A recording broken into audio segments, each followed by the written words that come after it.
My parents took me to court for buying a wristwatch. Yes, my own parents, and yes, my own wristwatch. One minute I was holding the velvet box I'd spent 8 years working toward, and the next I was staring at legal papers with my name printed like I was a criminal. When I asked why, my father didn't even hesitate. He looked me dead in the eye and said, "That wristwatch belongs to your sister." I thought that was the part that would break me, but it wasn't. What happened after that was the moment everything snapped and nothing in my family stayed the same again. My name is Marcus, and for most of my adult life, I thought the simplest way to keep peace was to stay quiet, work hard, and never ask for more than what I earn myself. If you're watching this video, please like, subscribe to the channel, and tell me in the comments where you're watching my story from. I want to know how far it has traveled. I want to know your opinion, because every story is like a candle that can light the path for someone else.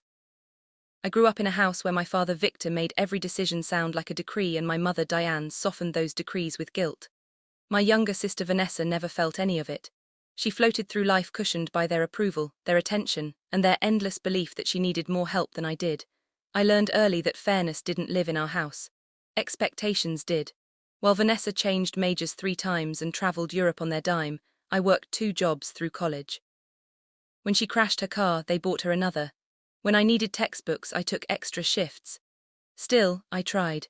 I focused on my finance career, spent long nights analyzing markets, building portfolios, reminding myself that discipline would give me the freedom my upbringing never did.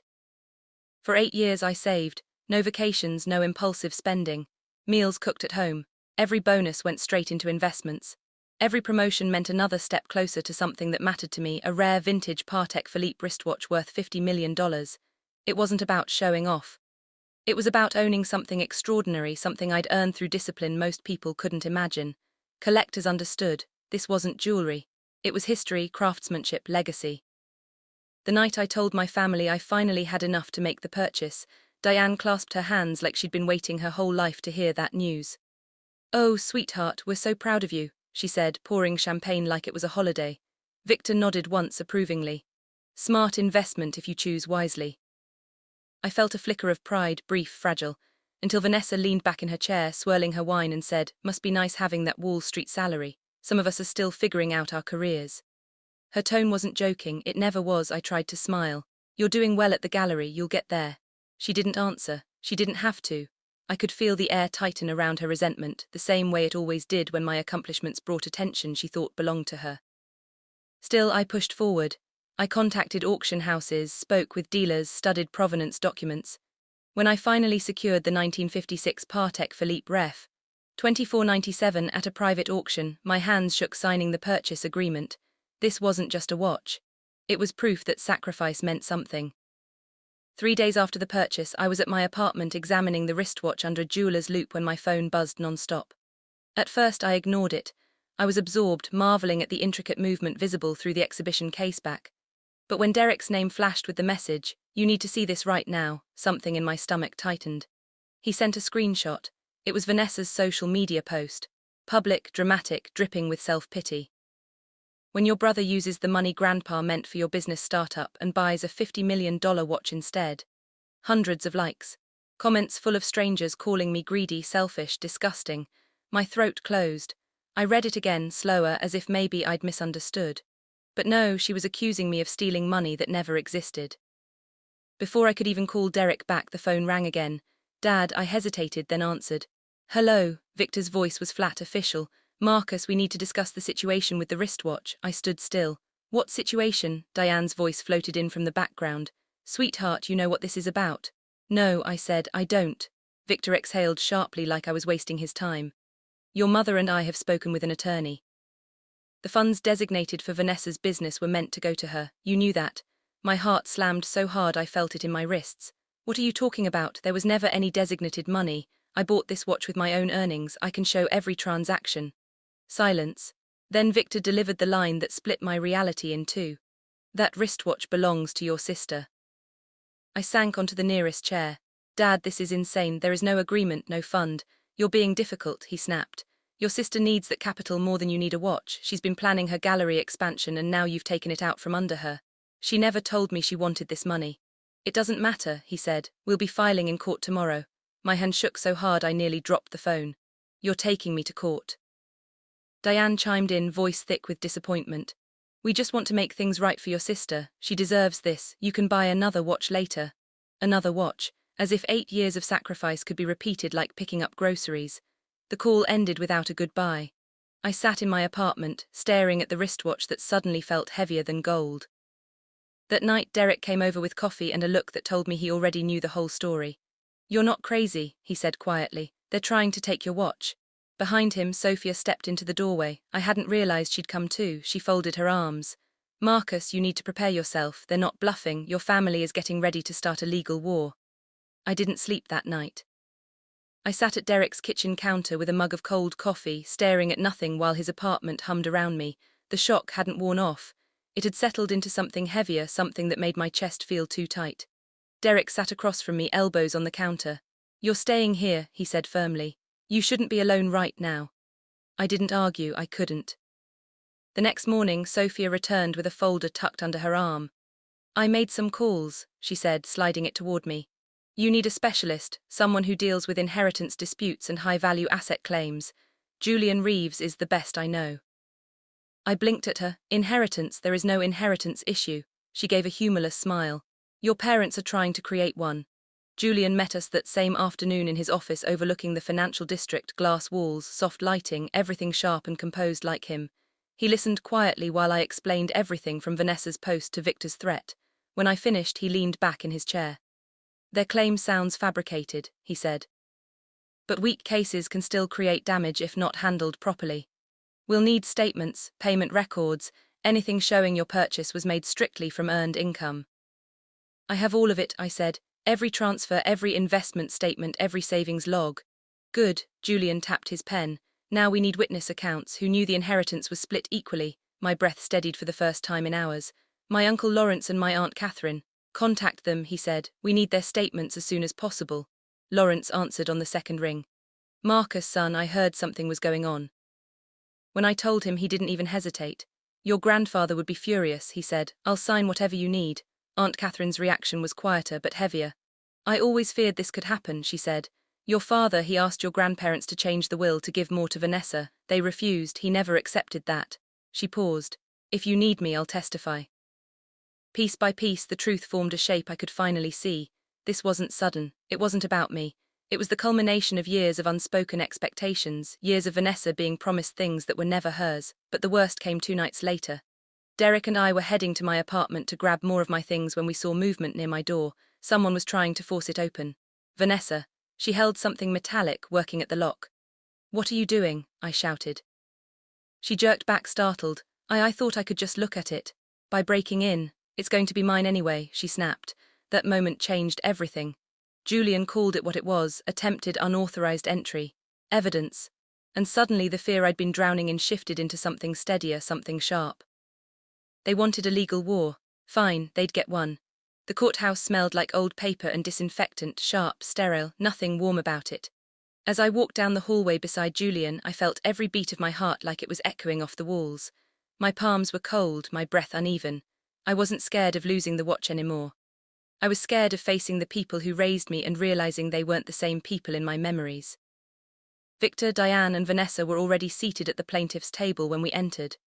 Victor straightened his shoulders the second he saw me, as if preparing for battle. Diane looked away.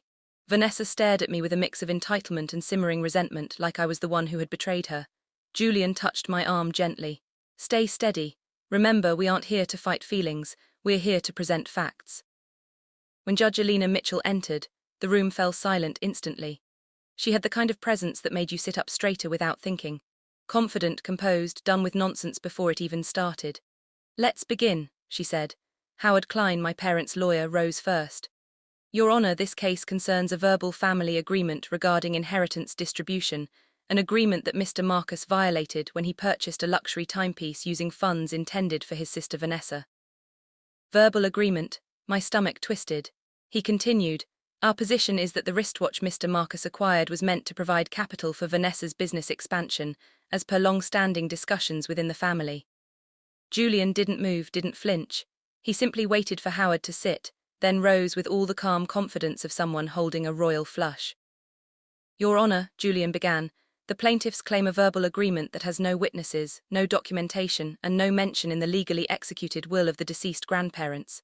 Meanwhile, the defendant has provided detailed transaction records confirming that every dollar used to purchase his timepiece came from 8 years of earned income, documented investments, and legitimate bonuses. Judge Mitchell nodded. Proceed. First, Howard called Victor to the stand. My father took a breath and faced the courtroom like a man finally getting the respect he believed he deserved. My father always wanted Vanessa to have help starting her business, he said. It was understood, Marcus knew this. I clenched my jaw. Julian placed a hand on my arm, grounding me. Howard's next witness was Diane. Her voice trembled just enough to seem sympathetic. We aren't trying to hurt Marcus, she said softly. We just want what was promised to Vanessa. Promised, another word with no backbone. Then Vanessa was called. She smoothed her dress and gave a shaky breath. Performative, careful. I've been working on my gallery for years, she said. But I don't make Wall Street money like Marcus. I thought he understood the funds were meant for me. Howard put a comforting hand on her shoulder as she stepped down. Of course he did. Then it was Julian's turn. He stood, spine straight, eyes sharp. Your Honor, we would like to call our first witness, Lawrence Bennett. Uncle Lawrence entered the room with the steady dignity of a man who had nothing to prove. He took the stand and spoke clearly. The will was split evenly. No conditions, no special promises. I was in the room when it was read. Howard tried to challenge him, but Lawrence didn't budge. Next came Aunt Catherine. She moved slowly, but her voice was firm. Victor asked our parents to change the will to give Vanessa more, she said. They refused. They believed in fairness. The courtroom went still. Diane looked down. Victor's jaw tightened. Julian thanked Catherine gently before calling me to the stand. As I sat, the microphone felt too close, too loud, but speaking the truth felt like oxygen. I saved for 8 years, I said. I can account for every dollar. No inheritance money was used. Julian handed the judge a neatly organized packet. These are the statements documenting 8 years of deposits, investment returns, salary records, and savings transfers. Judge Mitchell flipped through the pages with a keen eye. Noted. Then Julian said, Your Honor, we have one more matter to address. 2 nights before mediation, Vanessa attempted to enter the defendant's apartment using unauthorized means. Vanessa's head snapped up. I wasn't breaking in, I just wanted to see it. Julian didn't even look at her. A neighbor recorded the attempt and called building security. We have the report here. He handed it up. The defendant did not pursue charges, but it demonstrates a belief held by the plaintiffs that they were entitled to the watch regardless of legal ownership. Howard stumbled. That has nothing to do with, it has everything to do with entitlement, Julian said calmly. And entitlement is the core of this case. Judge Mitchell held up a hand. Enough, the courtroom stilled under her gaze. I've reviewed the material, she said. The will was equal. There is no evidence of any financial arrangement assigning funds specifically to Vanessa, and the defendant's purchase was made entirely from his own earnings. She paused, letting the air thicken. As for the attempted entry, that escalation is deeply concerning. Vanessa's face blanched. I hereby dismiss the case in its entirety. A sharp bang of the gavel sealed it. With prejudice, Judge Mitchell added, voice firm, the plaintiffs are barred from refiling these claims. My breath rushed out of me, not like relief, but like something heavy lifting off my chest for the first time in months.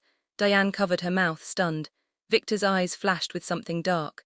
Anger, disbelief, wounded pride. Vanessa burst into tears. When we stepped into the hallway, Victor stormed after us. This isn't over, he barked. We're still family. I turned to face him fully for the first time. Family doesn't take each other to court over lies. Family doesn't try to steal what someone else worked for. You chose this. Diane reached for my hand. I stepped back. I don't want to fight, she whispered. You already did, I said, and you lost. Vanessa sniffled. I just thought it was supposed to be mine. It never was, I said softly. But you never wanted the truth. You wanted whatever you were promised that didn't exist. For the first time she looked uncertain, almost small. Julian stepped beside me. We're done here, he said calmly, and we were. As we walked away, I didn't feel triumphant. I felt steady, whole, free. They didn't expect my response, but they felt it.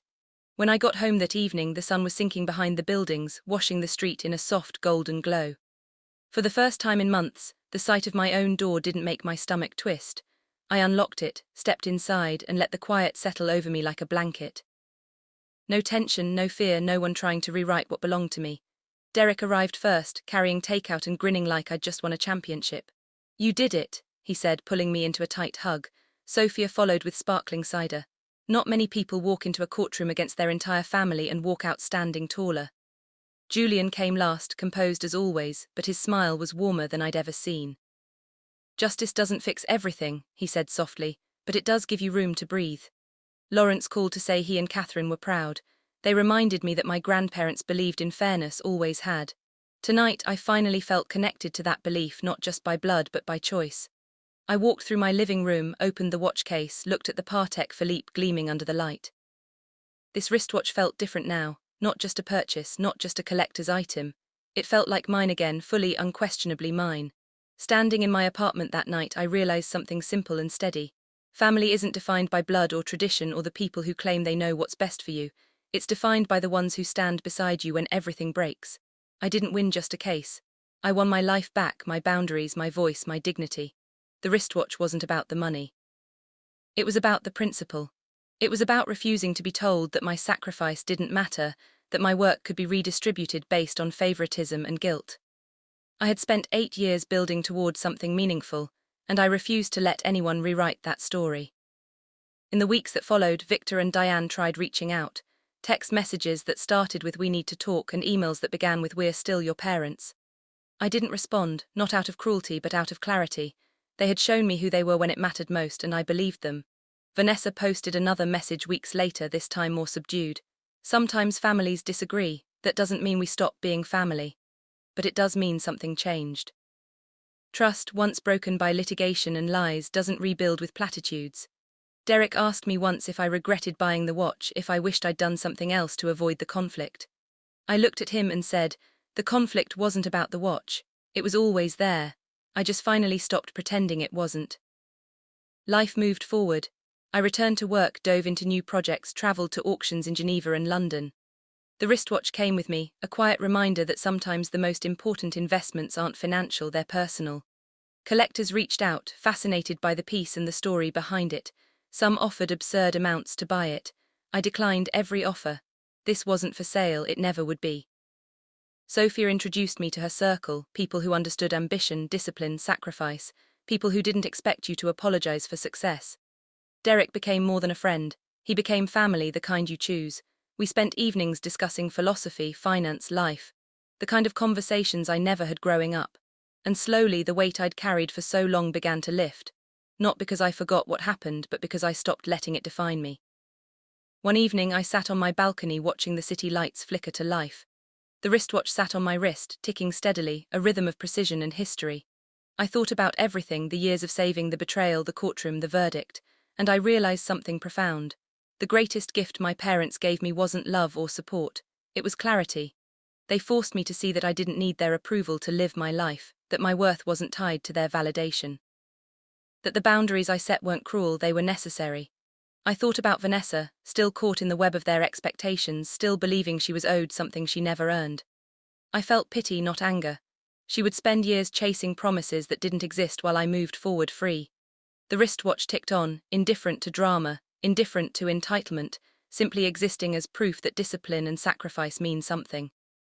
If you've ever had to fight for what's yours or stand up to people who tried to rewrite your story, you're not alone. Tell me where you're listening from. Share your thoughts and subscribe for more stories like this. God bless you and may courage guide your hands. Meanwhile, on the final screen, I am leaving you with one of the channel's most beloved stories. I am sure it will surprise you. Thank you for staying with me until this moment. Standing in my apartment tonight looking at the wristwatch that started everything, I don't feel angry anymore, I feel grateful. Grateful for the clarity, the boundaries, the freedom to live on my own terms. My parents wanted me to believe that family obligation meant sacrificing my dreams for someone else's comfort.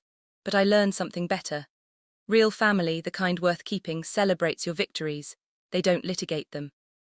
The wristwatch keeps perfect time just as it always has. And so do I.